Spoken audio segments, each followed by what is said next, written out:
in the Bastille, establish the new government. And, we find that often the new government doesn't look a lot different from the old government once it gets in power. But what does it mean to be free? That's a question I'm not going to answer tonight. That's one we're going to be looking at all week. We're going to have to play and look at this in depth with freedom. What does it mean spiritually? What does it mean in Scripture? What does it look like psychologically? What does freedom look like? What shape does it take? Dallas Willard, who was a very profound philosopher and a Christian, and actually John Jarogi, one of his mentors, one of our team, Dallas Willard said this: "Our life and how we respond to the world is as a result of who we have become in the depths of our being. We call this inner being our spirit or our will, or as a comprehensive term, our heart. From the contents of our heart, we see our world and interpret reality. From that decisive place in ourselves, we make choices, break forth into action, and try to change our world. We live from our depths, most of which we understand only in part." One of the great breakthroughs of the 20th century from Freud and many others was to look at the subterranean aspects of humanity. That even though we seem to sometimes have external freedom, there's a degree of inner bondage that many of us carry. In fact, all of us carry, isn't there? You could be growing up in a very great home. You could have loving parents, and you can still have problems with self-doubt, or through your schooling years, or through experiences that happen to you, whether abuse or maltreatment. You carry with that into your life, and you have these chains wrapped around you, and they strangle you and suffocate you. Some of you get up in the morning and you go to a mirror and you look in that mirror. You don't like what you see.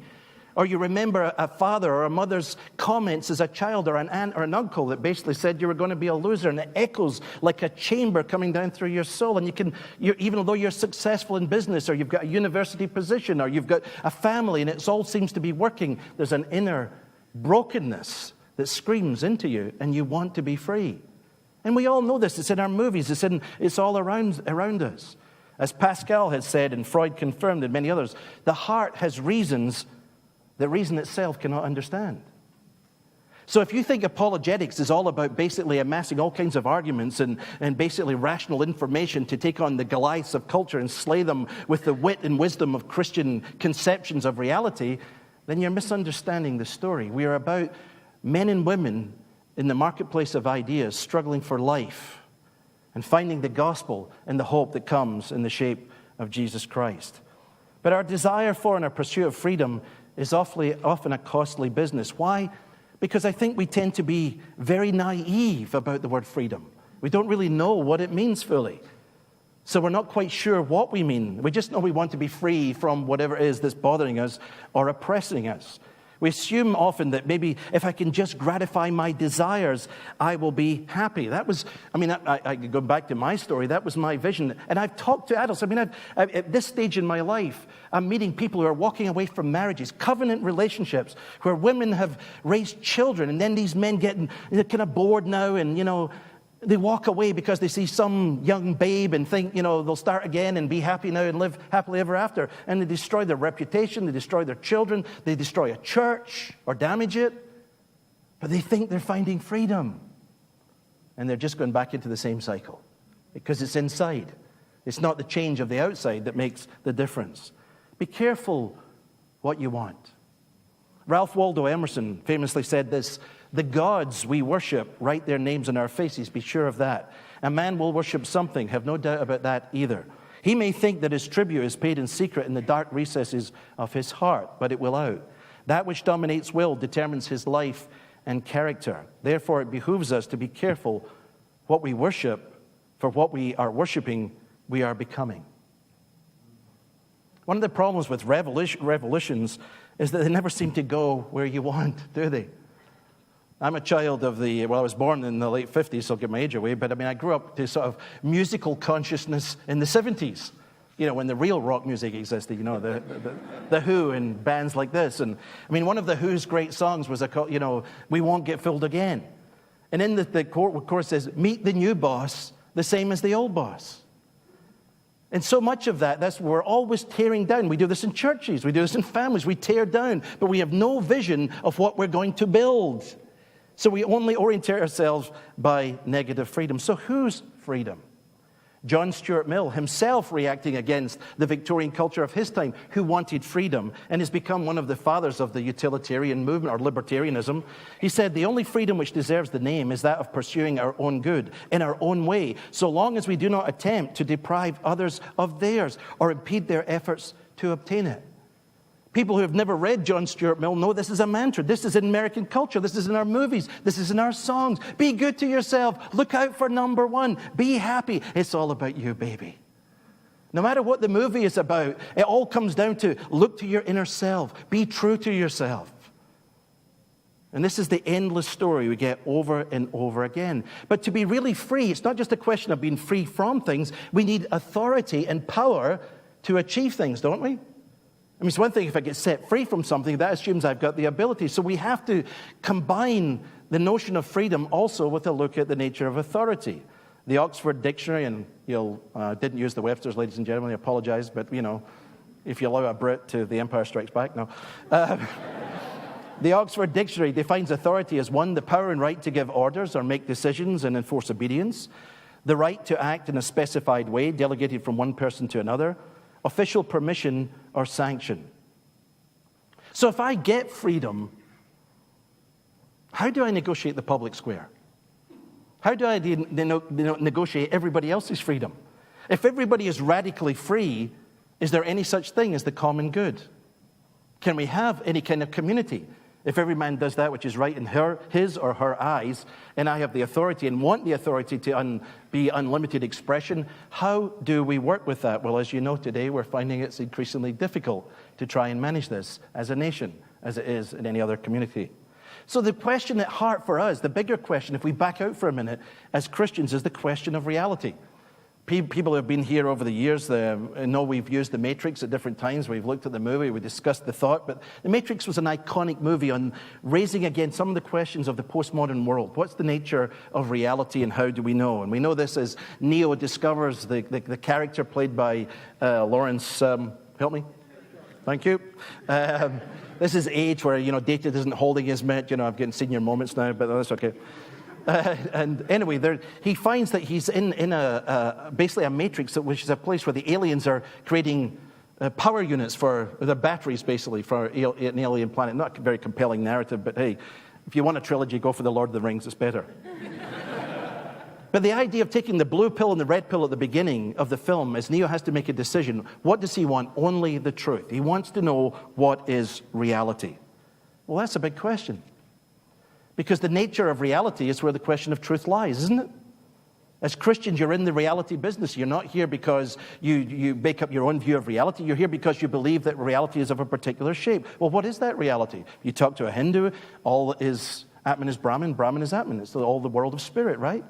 If we talk to many of our Darwinists today, or the four horsemen of the apocalypse, everything is matter. It's all just matter in motion plus chance, time, and necessity, right? But if we are theists, we believe we're in a world that has been created by God, and that's where we begin. John chapter 1 through 3, and Genesis chapter 1, verses 1, starts out with these great, marvelous truths. In the beginning, God created the heavens and the earth. Now, either that's true or it's not. Either this is a statement about reality, about the nature of the universe. Is the world a created order? There is no more fundamental question. That's why the debates, the discussions about whether God exists have such enormous proportion. For what? Everything. For our law, for our ethics, for our arts, for everything that we do. If God does exist, then he defines everything. We are dependent creatures. We're contingent creatures. We are dependent on a source beyond ourselves for the life that we have. But it also means that life has structure, norms, order, patterns. It is given to us. It is not defined by us. And so all the Prometheuses of modern culture struggle with the idea of authority and freedom when they have to work in a world which is already given to them. Whose reality? Who controls it? In Genesis 1:26, we see that God created man in his own image. In the image of God, he created us. So we are relational creatures. We need food, air, water, but we're made in the image of the relational God. And so more than just food, water, nourishment, and a climate and environment, we need other things to flourish as human beings. C.S. Lewis put this so well, himself coming out from a rationalist tradition. Listen to what Lewis said. God gives what he has, not what he has not. He gives the happiness that there is, not the happiness that is not. To be God, to be like God and to share his goodness in creaturely response, to be miserable. These are the only three alternatives. If we will not learn to eat the only food that the universe grows, the only food that any possible universe can grow, then we must starve. Now, Lewis, in his own inimitable way, understood literature, history, and he's thinking very deeply about the questions of life. And I think that one of the things we are seeing in our modern culture is a desire for God-likeness. We're back in Genesis 3. We want to have the absolute freedom of the deity, but we don't have the attributes of the deity, and so we can't do a good job, can we? But a culture filled with little gods and goddesses becomes a terrible mess. Because they don't accept authority, they don't accept anyone else, they demand absolute right over their own freedom to do whatever they want. Try running a school on that basis, a university, or a business, or a government. And we find how this creeps down through our culture. But if according to plan means we have to live in this world according to God's way, then truth, relationships, the good with a capital G, that there's a truly existing external reality of goodness that must define us. So we learn that we have to live life within limits or boundaries. Matthew chapter 5, verse 4, Jesus said, "Blessed are those who mourn, for they shall be comforted." Most of us in this room are probably Christians. Most of the people watching are Christians. But if you're a Christian, I'll bet you're doing a lot of mourning these days. Mourning because you feel sorry. You feel sad about what's going on. You see lives being broken. You listen to your news, and it hits the soul. It hits you with a sense of tragedy. You realize that people could be free, they could be liberated, but then Christianity is increasingly pushed into a corner. It's now looked as it being evil or the ugly cousin on the block, or you have to be a mental moron or a sinister kind of person to be a Christian. And this whole change in the cultural mood affects us.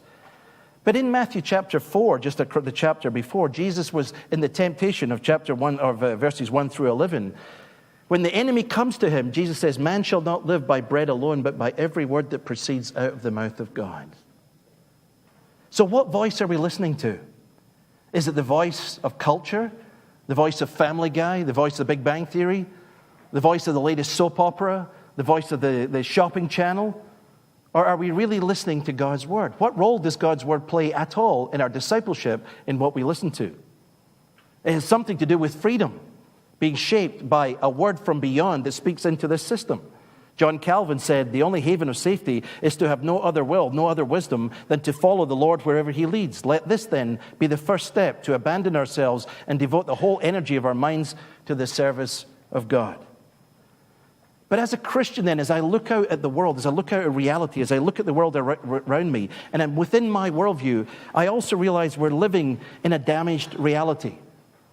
It's something has happened. Theologically, we go back to Genesis chapter 3 and Romans chapter 5, 12 through 14, where it talks about sin entering the world, and through death, or through sin, death has come. So freedom has been abused. Freedom has brought about its own entailments. And as a Christian, I'd say the world that is not the world that was. Something has happened to reality. It's been disturbed, it's been disordered, it's damaged. We live with relational problems. Francis Schaeffer once put this so well, that when human beings disobeyed God in the garden, there was death on multiple levels. We died ultimately to our greatest connection to God, so we lost the connection with ultimacy. We died inward spiritually, so there was that loss with ourselves. There was a psychological damage. We died also towards our neighbor, so we were alienated from those around us. And we died ecologically or socially, if you like, to the environment around us as well. And this death principle kind of spreads and marks us, which is why we need a gospel. And Jesus gives us a gospel, doesn't he? Jesus comes to make dead men live, not bad people good. So Christianity is about life and freedom. And that's what we'll be talking about. But not yet.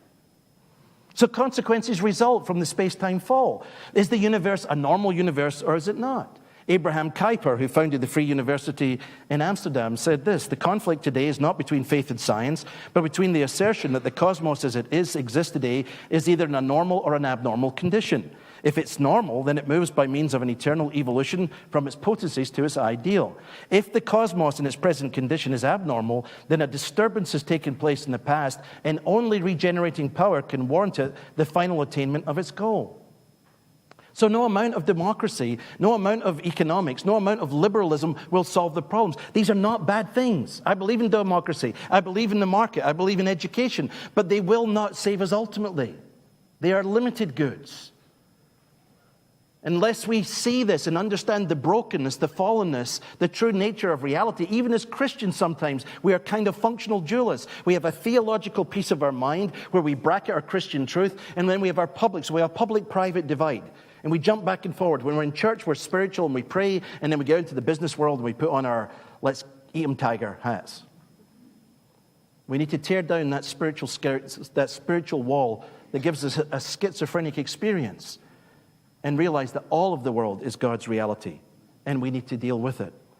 But in this world, are we truly free? Are people free around us? Think about our music and our art, the feelings, the sense of restlessness. We feel like we're far from home. I like sociological literature, and I like all kinds of strange books I like to pick up. My wife says I need to read lighter books, but I'm working on it. But you know, it's the stories of alienation, because it seems to me this is the data we see all around us. You know, people struggling with feeling alienated from life, and they've got all the toys, they've got all the technologies, they've even got the latest iPhone upgrade and everything else, you know, and they can tweet and Twitter and whatever. And all that Twitters is not gold, so, you know. And they're always looking, never finding. Always, you know, bigger car, bigger house, more this, more that, never finding. It's like we sense we've lost something. There's a displacement. We're alienated. We're in the universe, but we don't feel quite at home. Home. You ever think of that word? Well, some of you are already thinking about it right now. Home. Home is more than a place you go to. Home speaks to something eternal and ultimate. Peter Crave puts it this way: what is home? What is it we're longing for? Not just for our lost youth, but for humanities.